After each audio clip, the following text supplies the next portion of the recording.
نبی کریم نے فرمایا اگر تو کسی بوڑھے کی اس کی بڑھاپے میں خدمت کرے گا نا تو جب تو بوڑھا ہوگا تو اللہ تعالیٰ ایک جوان مقرر کرے گا جو تیری خدمت کرے گا۔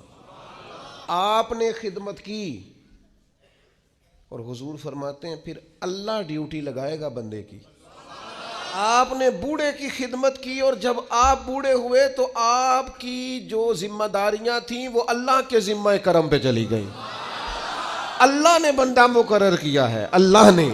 حضور فرماتے ہیں رب نے نرخ بازار محبت کا انوکھا ہو گیا، خود خریداروں میں شامل آ کے مولا ہو گیا۔ اللہ نے ڈیوٹی لگائی، اللہ نے۔